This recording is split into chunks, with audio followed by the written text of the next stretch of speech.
Welcome. My name is George Mann, and I'm the writer of Newbury and Hobbs, Witchwood, and Star Wars The High Republic. This is Kevin Shinnick, writer of Star Wars Force Collector. I'm Cameron Scott, one of the story architects of Star Wars The High Republic. This is Dominic Pace, who plays Gekko the Bounty Hunter from The Mandalorian. Hi, I'm Claudia Gray. I write Star Wars books. And you're listening. And you are listening. And you are listening to Star Wars Comics in Canon. The Force is strong with this one.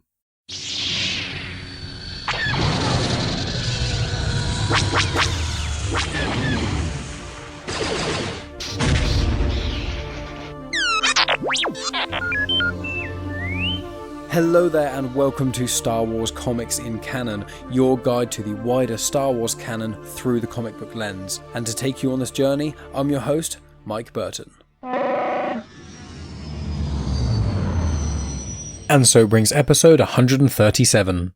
So my friends, we are delving back into the High Republic and we are still in Phase 2. This is basically the second to last piece of Phase 2 content and then we're done, aside from the short stories which will be coming out later in the year in a full collection, which will be called Tales of Enlightenment, and then also the Tales of Light and Life. I've got that on order, so it'll be delivered to me in the next few weeks because I've got someone who's sending it to me from America, so I get the Barnes & Noble special edition which has the story from Melissa Wong in it, and then that's going to, I assume, cross over Phase 1 and Phase 2 as well, so that'll be out at some point in the future. But for specific Phase 2 content, this is the second to last thing, and then I will be doing the Path of Vengeance book review. I imagine I'll get that released next week. But in this episode, I'm tackling the Edge of Balance Precedent, which is the third original Star Wars High Republic manga that has been released. There was Volume 1, which I tackled in episode 98, Volume 2 that I tackled in episode 99, and then Precedent is not a Volume 3 because I think Volume 3 is going to be out in Phase 3. This is actually a prequel, which obviously is set in Phase 2.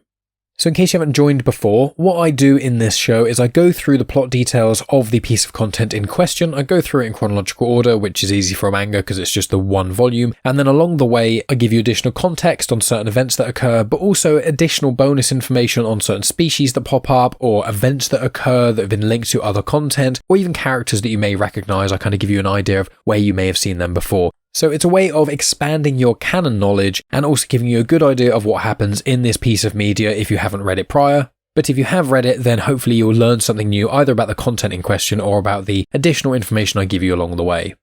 But before I delve into all that, let's give a bit of information about this release itself. So it was written by Daniel Jose Older, but the script and artwork was done by Tomio Ogata, and it was released May 23rd, 2023, and it was published by Viz Media. Now, although this is part of Phase 2, the actual start and end of the story are in Phase 1, or even potentially considered to be Phase 3, because it's actually right at the very end of Phase 1, so I'm sure when Edge of Balance Volume 3 comes out, we'll have a little bit more understanding of where this kind of sits, but the bulk of the story is set in Phase 2. So, High Republic is set around 200 years before the Skywalker Saga, so Phase 1 starts about 232 years before the Battle of Yavin, which is when A New Hope occurs. And Phase 1 takes place over approximately 2 years, so it kind of ends around 230 years before the Battle of Yavin, and then the flashbacks of this one are around 150 years before Phase 1 started, so that's approximately 382 years before the Battle of Yavin. So in short, there's about 150 years between the framing story of this content and the flashbacks themselves. So I'm going to delve into things, but just a quick recap because this starts off right at the tail end of Volume 2 of Edge of Balance. So in short, it takes place on the planet of Banshee, and there's like a variation of Drengir that are like turning people into like wood, and we find out that they seemingly were planted there by the Nihil, and then the Nihil were planning an attack on the Jedi Temple. They were trying to take some sort of artifact or object of sorts, but the temple was destroyed by Sav Malligan, who obviously is the star of the High Republic Adventures comics in Phase 2, and then features in the High Republic comics of Phase 1, and obviously makes an appearance in the Edge of Balance. And she's also with Lily Tora Assi, who is a new character who is in the manga, and they basically destroyed the Jedi Temple because the Nihil had overrun it and were trying to find this artifact thing, so they took the initiative to destroy the temple with the Nihil in it to try and protect this object, this thing that they were searching for.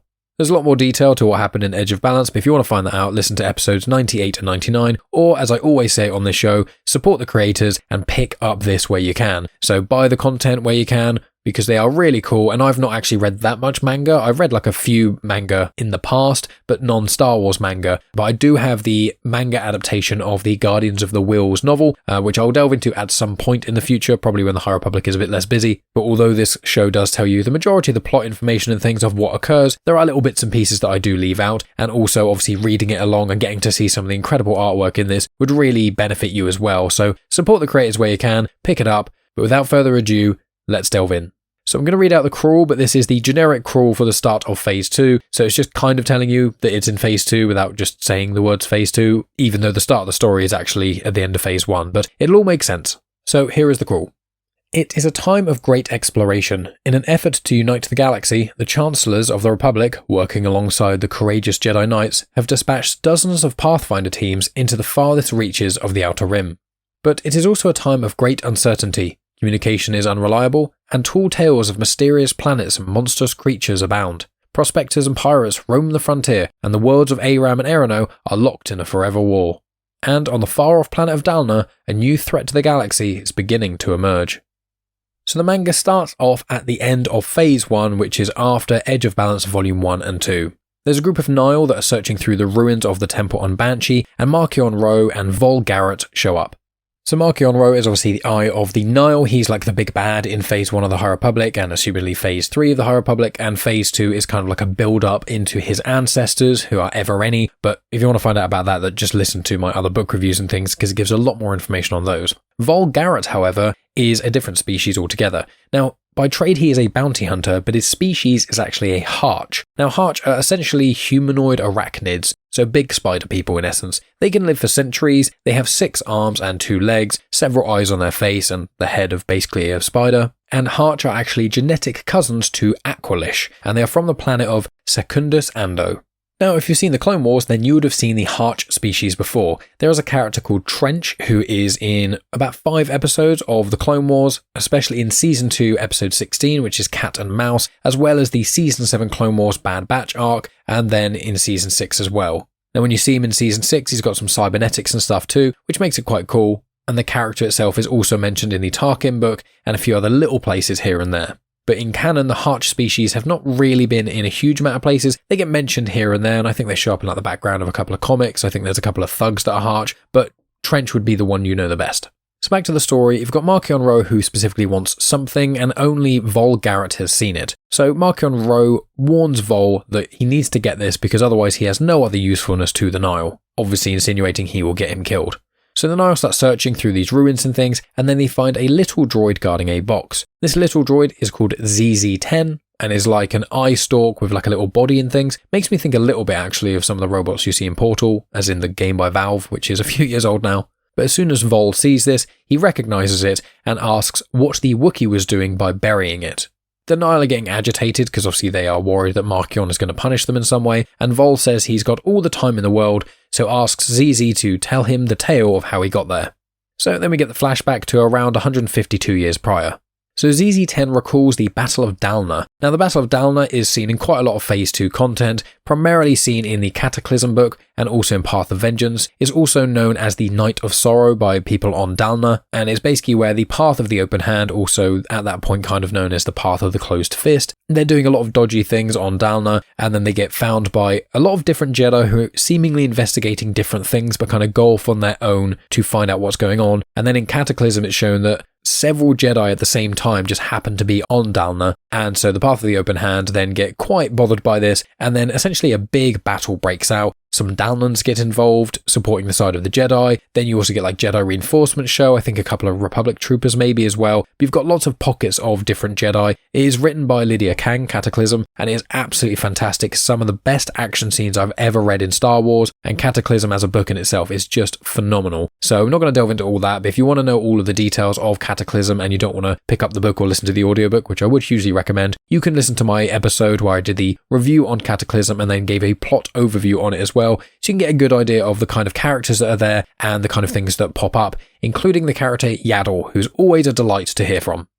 But specifically in this manga, it just focuses on two individuals, Padawan Arkhov and the Master Ravna. So Arkhov is a Wookiee, and obviously Wookiees live for, I think, around 300 odd years. They live for a few centuries at least, and at this point Arkhov is quite young, and then his master, Ravna, is an old human woman. She's very agile and powerful. She seems to be almost untouchable. It's almost like a young Yoda in his prime, or a young Yaddle in her prime, but as a human.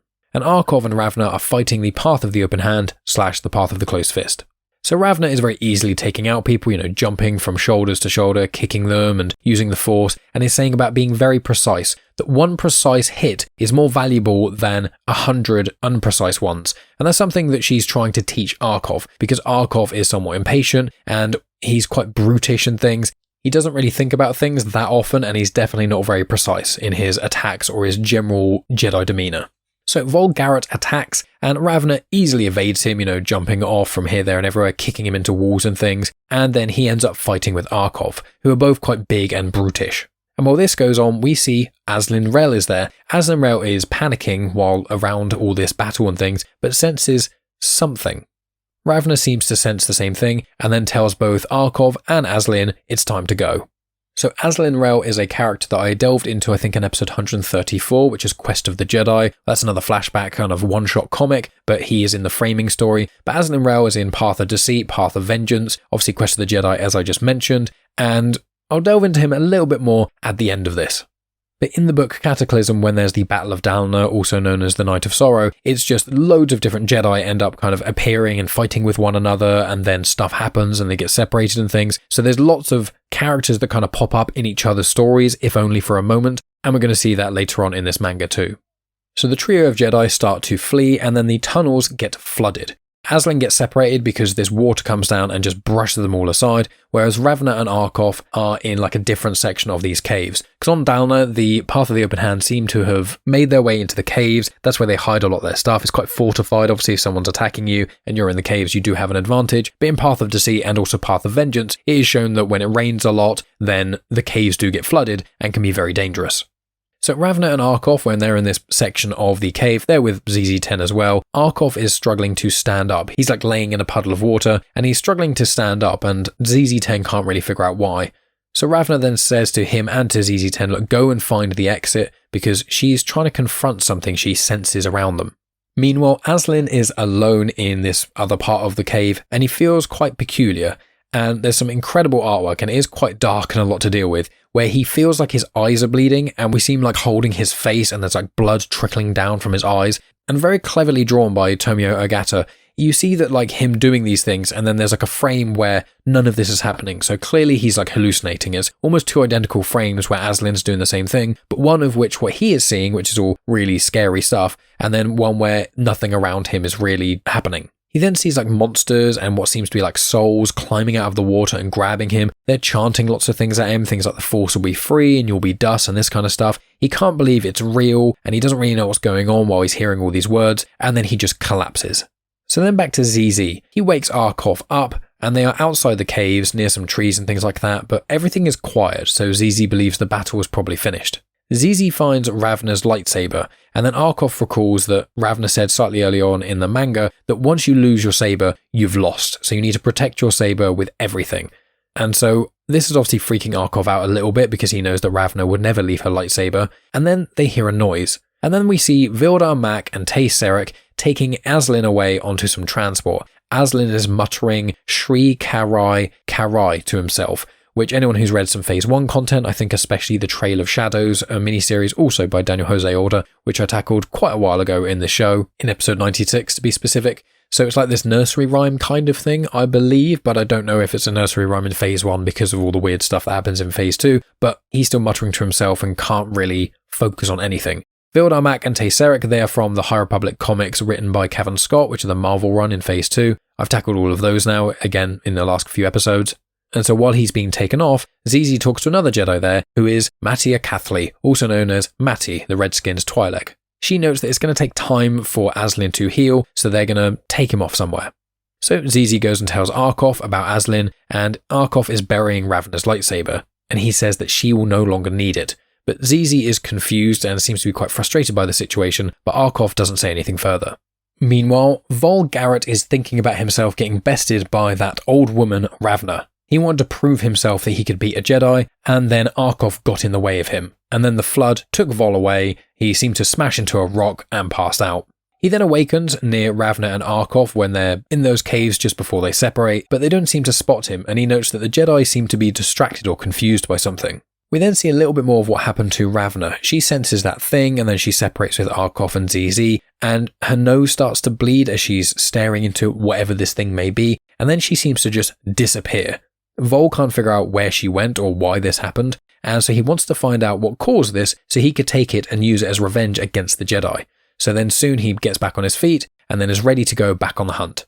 So it's noted that Aslin is taken to a medical centre. Vol gets wind of this, and then goes to find him. Now, the medical centre is actually called the Grand Republic Medical Facility. Now, we actually first saw it in Revenge of the Sith. That's where Darth Vader is taken after he loses the battle on Mustafar to Obi-Wan, and that's where he first puts on the iconic armour that Darth Vader is known for. Then we also see it in some Darth Vader comics, because obviously whenever he gets like repairs done or anything like that, he seems to go there. And then they're also in a couple of Clone Wars episodes as well, obviously not relating to Darth Vader, but somewhat foreshadowing, and we learn a little bit more about it there.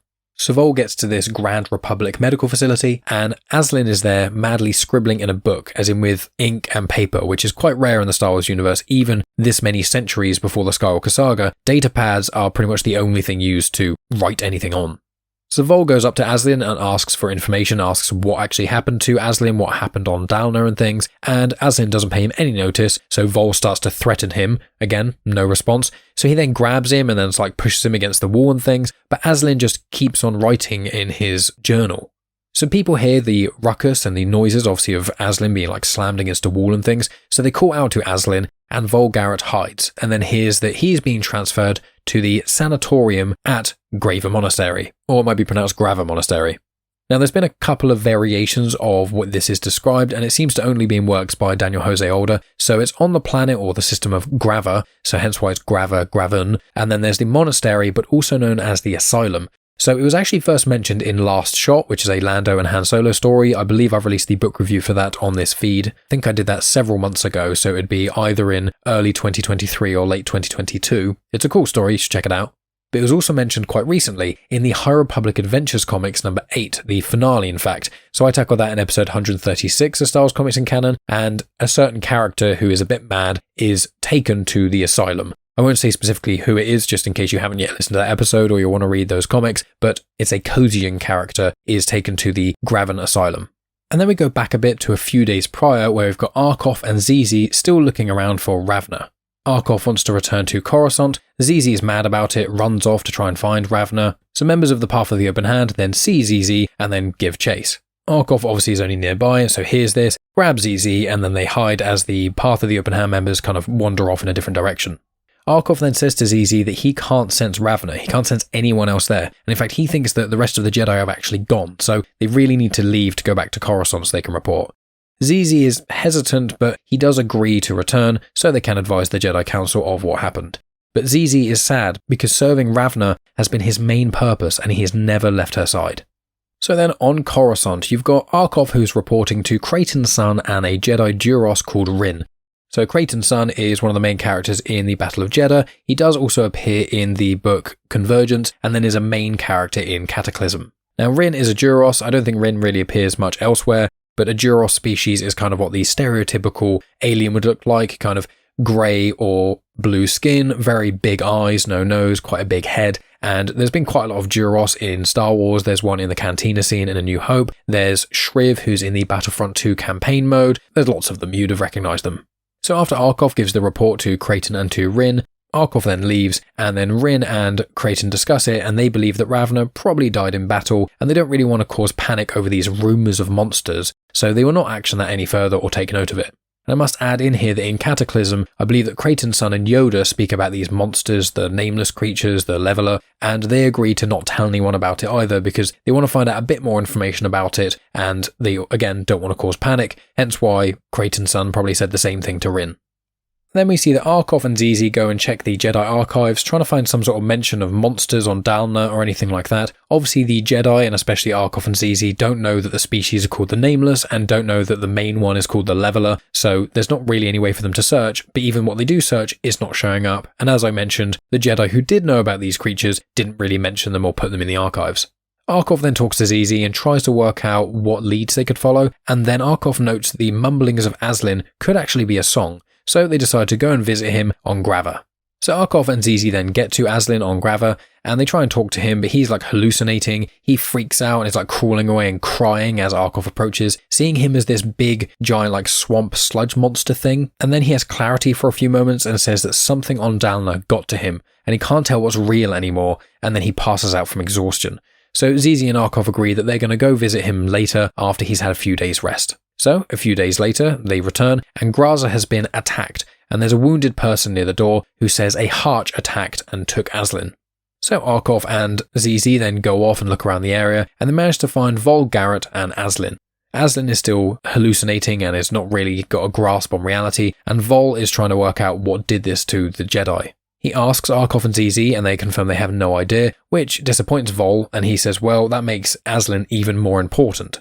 Harch then notes that Arkoff is weak compared to his master Ravna, which angers Arkoff, as well as Vol holding Aslin and like kind of beating him up and things. So Arkoff runs at Vol, who just easily throws him aside, and then Vol gets on top of Arkoff and then is about to stab him with, I think, some sharpened wood of some sort. Aslin again has a degree of moment of clarity, sees that someone is about to kill Arkoff, and then yells out, and a huge force blast shoots out, hits into Vol incredibly hard, slams him into a nearby bit of rubble, and then he's underneath all this and seems to be defeated. The force blast itself kind of reminds me of a force repulse, which is a ability where someone uses the force and from like every direction from them, it's like a giant force push. I know it personally from the Force Unleashed games, which obviously are legends. So Arkoff and ZZ then thank Aslin for essentially saving them, and then they return him to the monastery. So at the monastery, Aslin is still seeing things, but in a moment of clarity, he gives Arkoff his book of like ramblings and scribbles and things, kind of detailing somewhat what he thinks he saw or what he's hearing or some sort of information about these nameless beings. Aslin is still very clearly unwell, and then we are told that he disappears days later, and it seems that we do not see him again. So ZZ and Arkoff then look into this journal that is noted to be archaic, again because it's written with like ink, and it seems to be written with ciphers.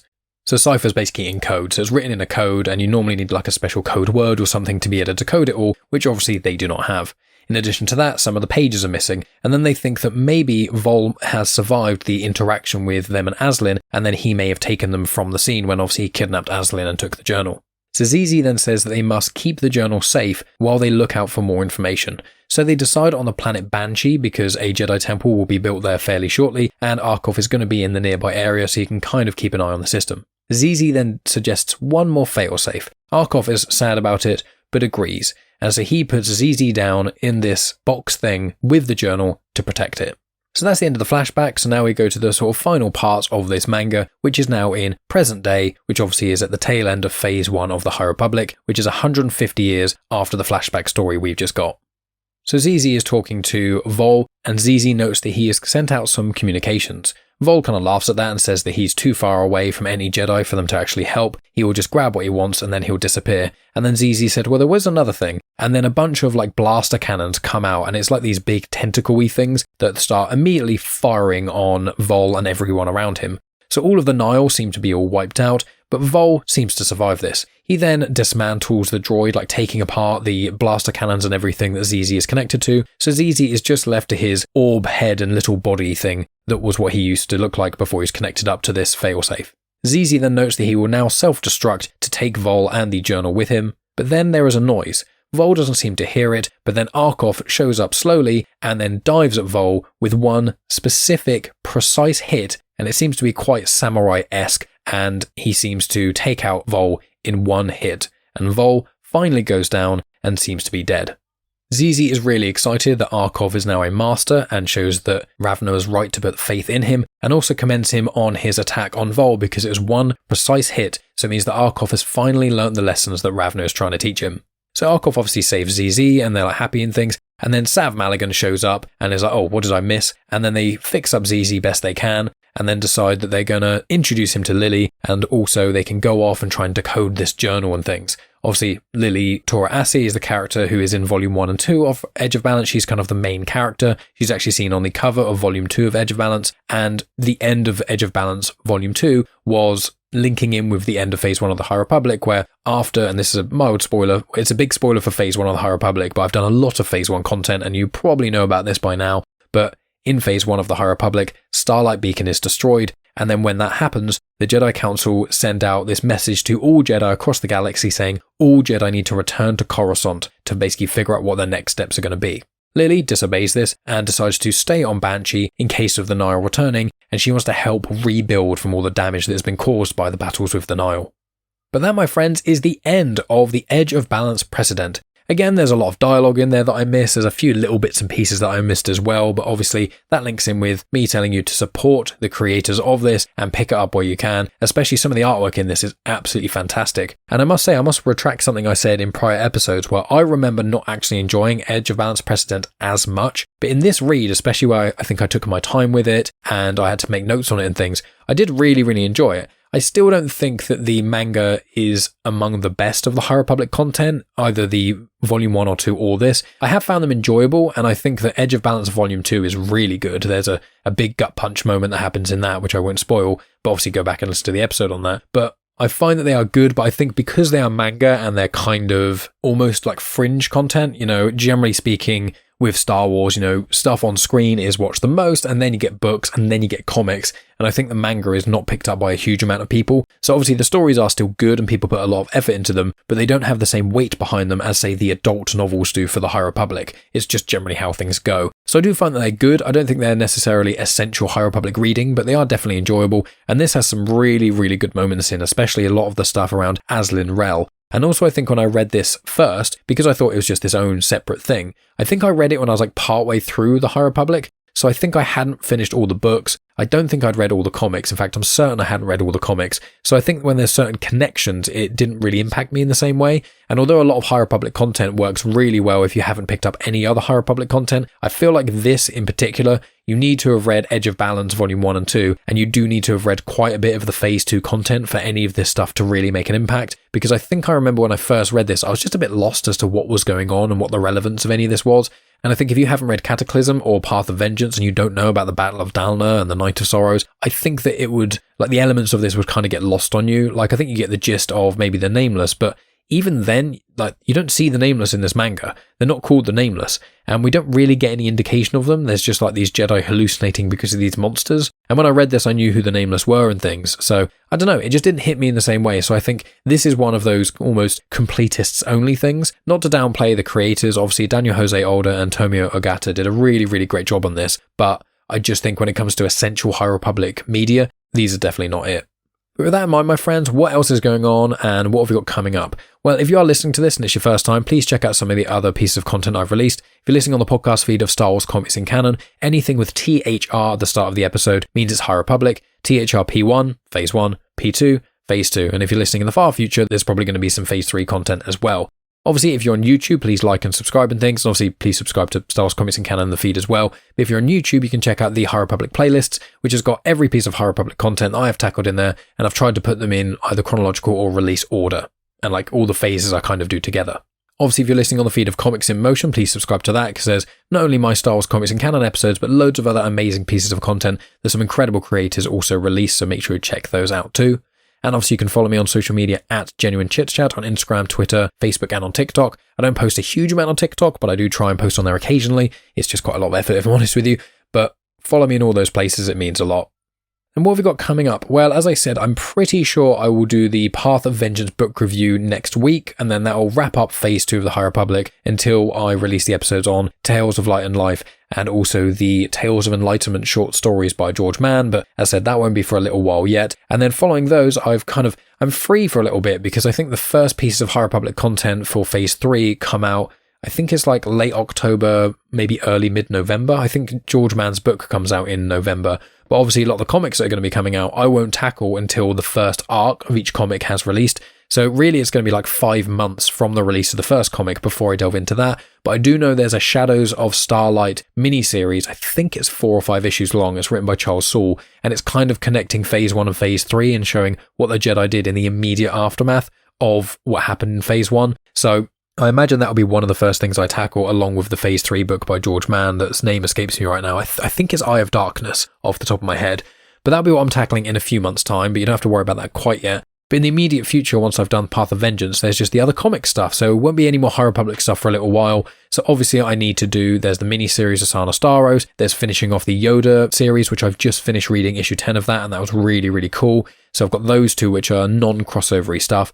And then I've got all of the stuff before Dark Droids. So Dark Droids issue 2 has come out now, so that's the next big crossover event. But before that, I need to wrap up the Darth Vader story arcs that I haven't delved into that were after Hidden Empire. Same with Dr. Aphra, the Star Wars main run, and also the Bounty Hunters run. And with the Star Wars main run of comics, there are some issues in there that are absolutely incredible about Luke Skywalker, how he got his lightsaber crystal and things. And there's a lot of really, really interesting stuff there. So I'm very excited to delve into those. So I imagine I'll start there with the Star Wars one, but I think it's 2 story arcs going on before Dark Droids kind of kicks off. So we'll figure it out. I'll kind of flip between things like I usually do, probably do Star Wars, then Vader, then Aphra, then Bounty Hunters, and then back to Star Wars. I don't know. We shall see. I'll kind of see how I feel as the week goes by. Then obviously there's the Hyperspace Stories, which is the anthology stuff, and that's by Dark Horse. So I think I'll probably do 5 of those at a time. So I'll try and kind of intertwine those in amidst that as well. Plus there's the IDW publishing Clone Wars Battle Tales thing. I'm going to do that before Christmas,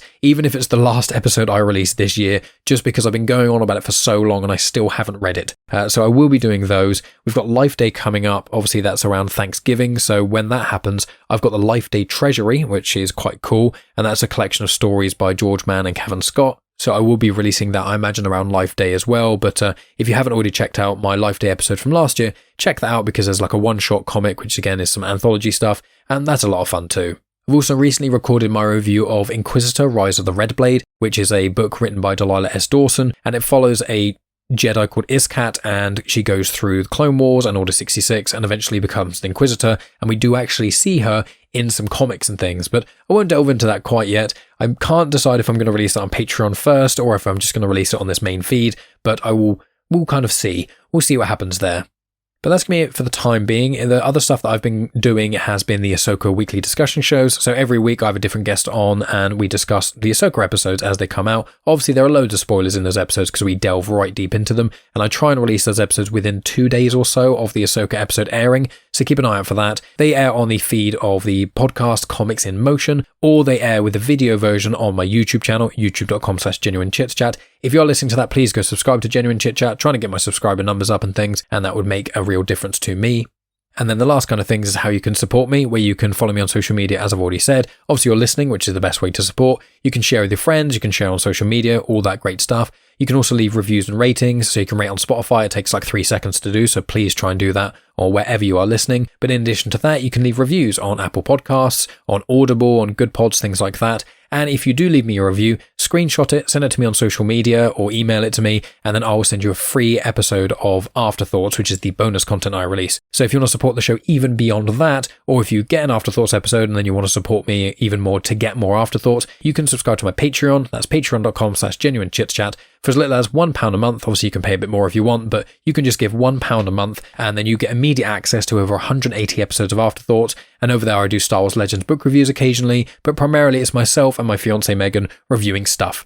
Sometimes it's live performances like Bake Off Musical or The Book of Mormon, but most of the time it's TV shows and movies, primarily movies that we watch. It's a wide variety. Sometimes it's rom-coms and Disney stuff, other times it's like classic movies, and sometimes it's like brand new movies that have come out like Barbie and Oppenheimer. We did that fairly shortly afterwards. So if you want to support this show, keep the gears running, and I'm saving up to buy a new webcam/video camera for my podcast, especially my interviews, and I've got a very exciting interview lined up soon as well, which I'll be able to talk a little bit more of that once I've recorded. If you're a fan of Star Wars, you should be a fan of that episode.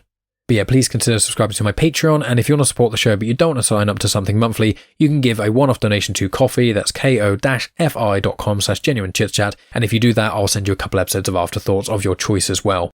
So you can support me in a variety of ways, but obviously you're listening to this right to the very end, and that means the absolute world to me. So just thank you so much for listening as always, my friends. I will speak to you next week, likely with the Path of Vengeance book review, and of course, may the Force be with you.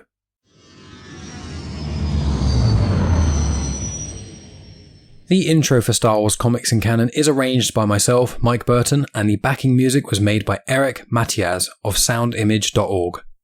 You have just experienced host, creator, everything elser of Genuine Chit Chat, and also the host and creator of Star Wars Comics in Canon, found on the Comics in Motion podcast, Mike Burton.